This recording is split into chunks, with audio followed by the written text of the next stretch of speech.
불교에서 그 말하는 그 이제 윤회의 과정에서 우리가 일생 동안 이제 수많은 때로는 선업을 짓기도 하고 악업을 짓기도 하고 이제 살아가잖아요. 근데 그런 일생 동안 지었던 업이 일종의 총정리되는 그 시간이 죽기 직전이라고 봐요. 그러니까 죽음 직전에 이르러서 내가 일생 동안 지었던 업 중에서 제일 이제 강력하거나 이제 뚜렷한 업이 나타나게 되는데, 그래서 그런 경우에 그 순간에 정신을 바짝 차리고 있어야 그 이제 선업이 드러나거나 악업이 드러난다 하더라도, 그래서 이제 그 순간에서 자기가 대처를 할 수 있는데, 그렇지 않으면 이제 그 업에 휩쓸려 버리게 되잖아요. 그래서 보통은 보면 이제 일생 동안 선업을 많이 지은 경우는 선업이 나타나서 편안한 죽음을 맞이하게 돼요. 보통은 이제 선업을 많이 쌓은 사람들은 죽을 때도 그 선업이 당연히 이렇게 우리로 떠올라 가지고 그러니까 선처에 태어날 수밖에 없다고 부처님께서 말씀하셨거든요. 그러니까 이제 선업을 많이 쌓은 사람들은 크게 문제가 없고, 또 악업을 많이 지은 사람들은 보통 그 악업의 힘이 워낙 강해서 죽기 전부터 되게 불안해지면서 이제 악처에 태어날 가능성이 많아요. 본인이 이제 깨어 있는 게 가장 중요해요. 본인이 정신이 딱 차리고 죽으면 그런 경우는 거의 악처에 태어날 가능성이 별로 없어요.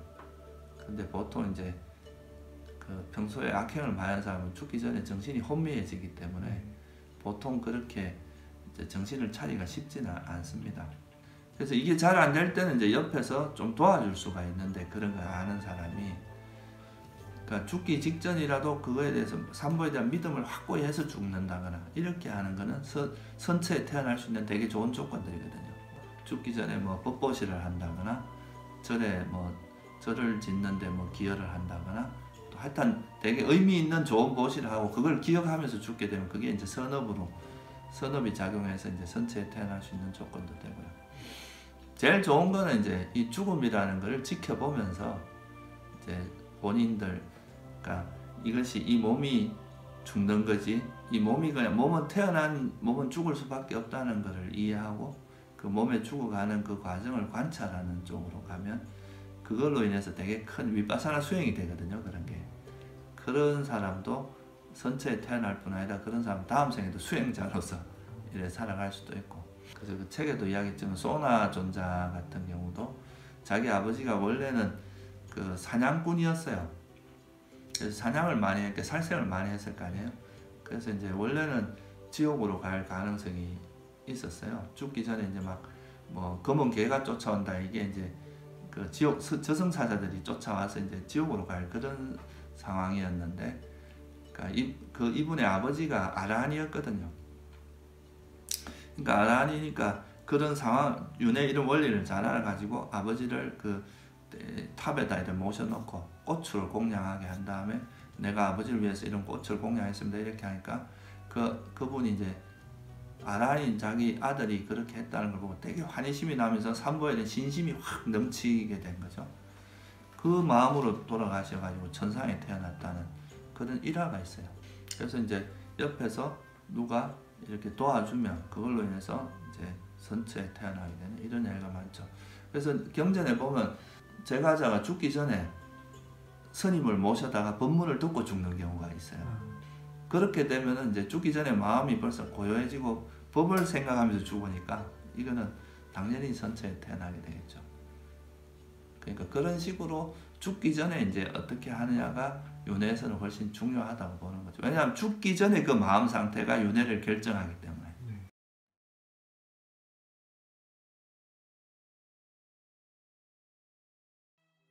예, 그게 이제 부처님께서 말씀하셨듯이 제일 기본적인 게 이제 보시. 그러니까 이제 자기가 그 그러니까 정당하게 노력해서 번 거를 이제 대가 없이 남에게 베푸는 것, 이런 게 이제 되게 선업의 기본적인 거죠. 봉사, 남을 위해서 봉사하고 이런 것들, 그리고 이제 뭐 우리 스님들 같은 법보시 같은 거 이런 게 있겠죠. 그런 게 되게 중요하고, 또 이런 건 되게 손쉽게 할 수 있는 것들이거든요. 또 하나는 이제 계를 잘 지키는 것. 그러니까 5계만 잘 지켜도 선처에는 태어난다 하거든요. 그러니까 살생하지 않고 도둑질하지 않고, 그러니까 삿대 넣으면 이제 제가자 입장에서 보면 바람 피는 겁니다. 그 다음에 거짓말 안 하고 술을 안 먹고 이런 것만 잘 지켜도 선처에 태어날 수 있다는 거죠.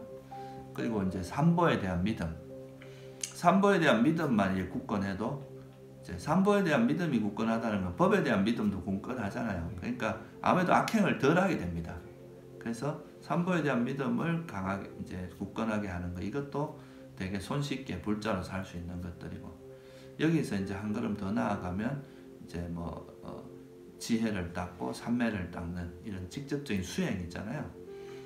그런 수행을 하는 것이 이제 업으로서는 되게 수성한 업이니까 그런 수행을 하는 사람은 또 선처에 태어날 가능성이 높겠죠. 그래서 이런 업을 평소에 선업을 많이 지어 놓으면 이거는 그냥 뭐 옆에서 도와주든 안 도와주든 이건 선처에 태어나게 됩니다, 사실은.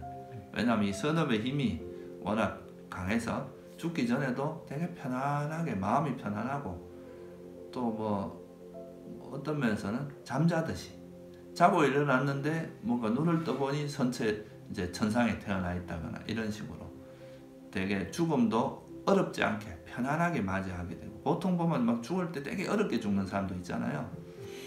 막 고통을 겪으면서. 근데 잠자듯이 이제 죽어서 깨어나면 선처에 태어나.